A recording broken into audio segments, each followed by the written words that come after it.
Mga igsoon, atong nadungog dinhi sa Ebanghelyo nga mga tinun-an ni Hesus human sila nagbuhat sa misyon, anaa ang kahinangup, anaa ang kalipay dinha sa pagpaambit, labi na dinha sa pagsangyaw sa maayong balita.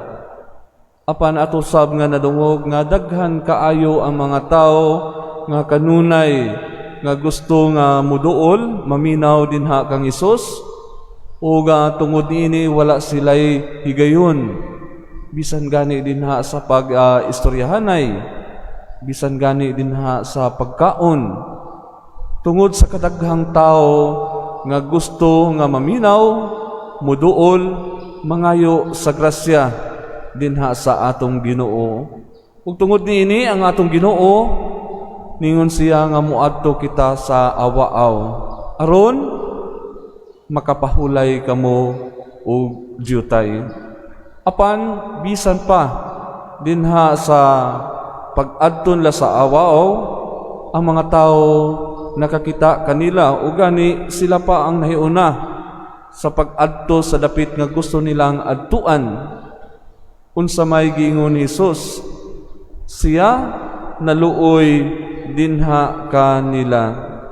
Kaya matud pa ni Hesus, kay sama man sila sa mga karniro nga walay magbalantay.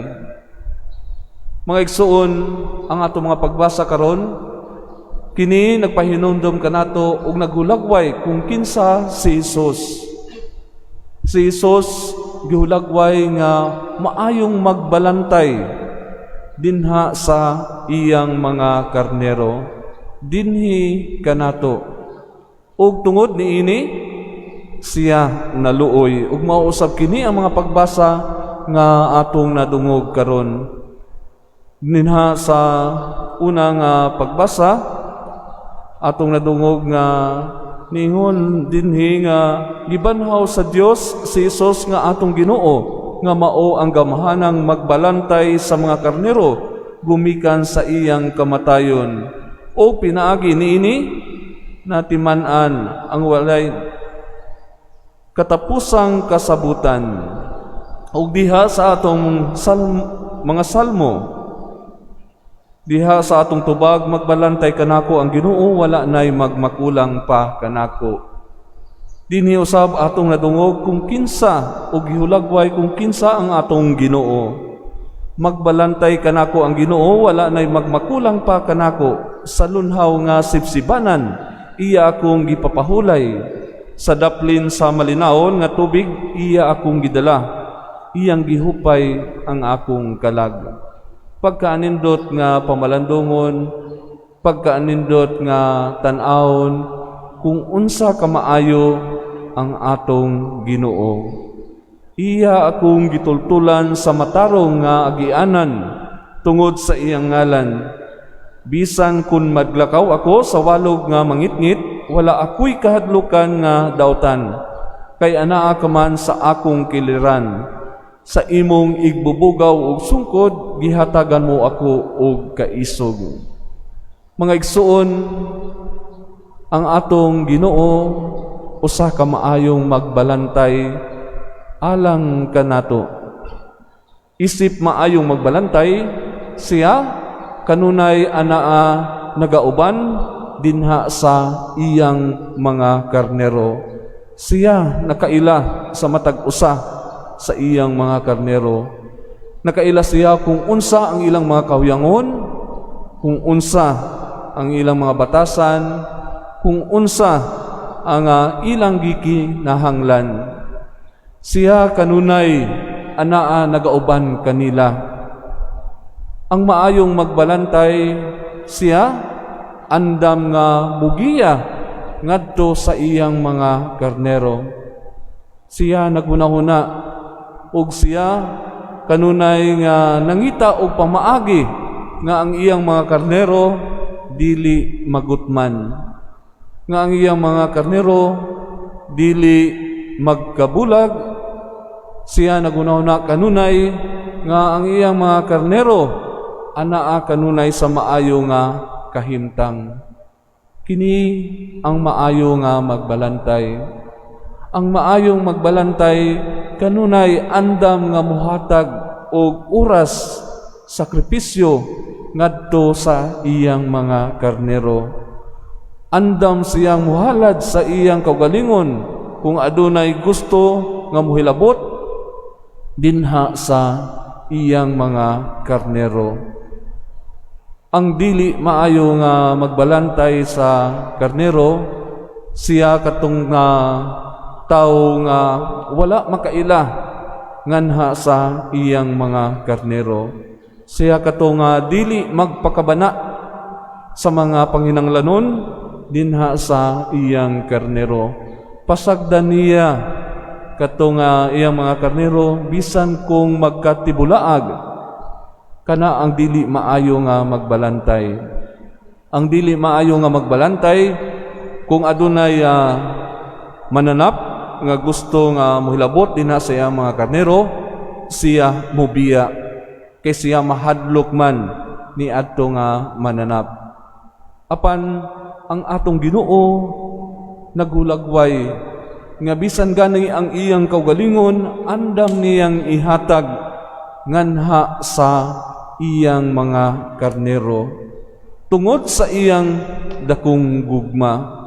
Sa ato pa dinha sa atong mga panginanglanon susama sa atong nadungog sa ebanghelyo nga ang mga tao dinha sa ilang kanunay nga pagsunod pagpangita sa atong Ginoo, ang atong Ginoo naluoy dinha kanila. Bisan gani ang panahon unta aron sila magpahulay, aron sila nga mukaon kauban ang iyang mga tinun-an, kini halos dili na nila mahimo.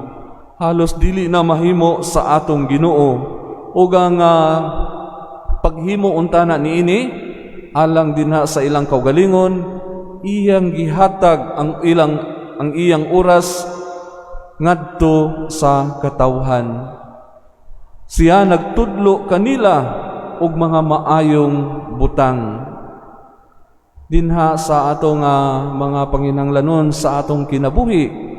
Kining atong mga kanunay nga gipangayo, gihalad, mga giampo dinha sa atong Ginoo, siya nagpahinomdom kanato nga siya ang maayong magbalantay, andam nga maminaw, andam nga mubuhat kung unsa ang makaayo kanato. Ang maayong magbalantay susama usab siya sa mga maayo nga mga ginikanan. Ang mga maayong ginikanan kanunay nga nagunahuna kung unsa ang makaayo dinha sa ilang mga anak. Andam mo sakripisyo, andam nga mugahin og oras, andam nga muhatag sa ilang kaugalingon ngadto sa ilang mga anak. Apan kata isip gihulagway nga mga karnero dinha sa Ginoo, nakaila ba kita sa busis dinha sa atong maayong magbalantay? Kita ba nagpaduol kanunay dinha sa atong magbalantay nga mao ang Ginoo? Pagkanindot kayo nga ipaambit nga diha sa akong kasinatian, aduna ako'y nakitaan nga usa ka tawo nga mao'y nagbantay sa mananap. So daghan kaayo nga mananap ang iyang gibantayan, apan aduna lamang siya isitsit ang mao nga mga mananap, mutuo kaniya kung kanus-a mohunong, kung kanus-a mulakaw, kung kanus-a nga mutindog, o kung kanus-a ang panahon nga tingkaon.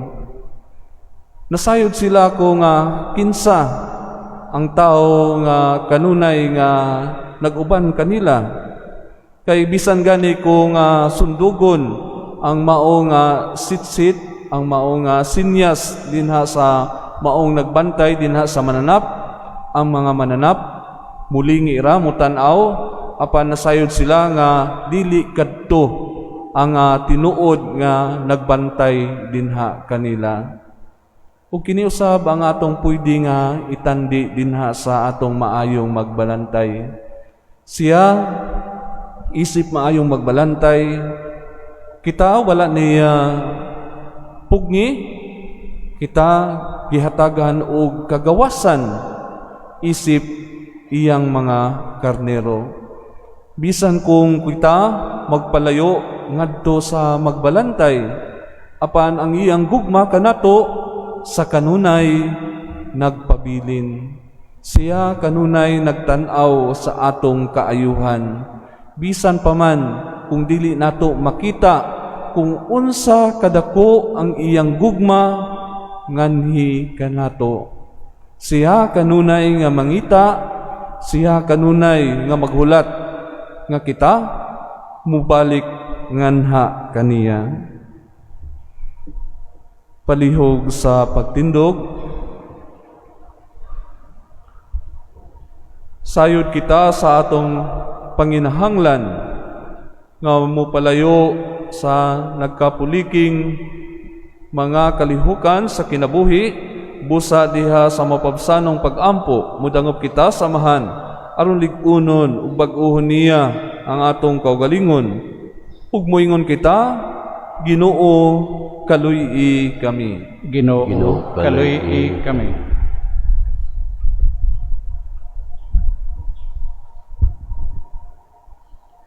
Nga sila nga nangulo sa simbahan, magmakanonayon sa ilang panaad sa pagwali sa Ebanghelyo. Magampo kita sa Ginoo. Ginoo, kaluy-i kami. Nga sila nga gibug-atan sa mga dagkong mga buluhaton, makapalayo og makapahulay og makakaplag og kalinaw diha ni Kristo. Magampo kita sa Ginoo. Ginoo, kaluy-i kami. Nga sila nga mibiya sa ilang pagtuo, makabig pagbalik ngadto sa panimalay sa Dios.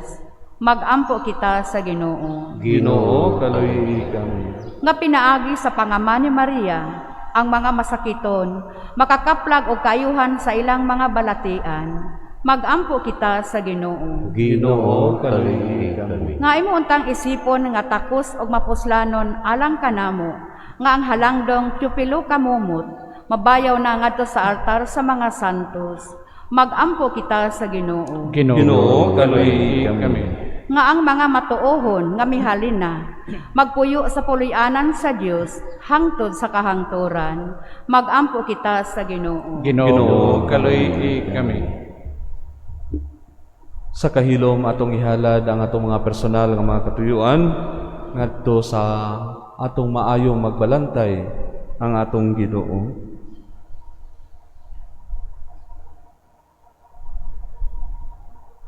Magampo kita.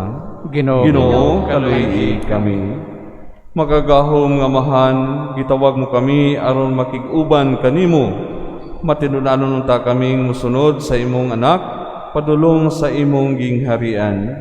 Kini among gipangayo pinagi ni Kristo among Ginoo. Amen.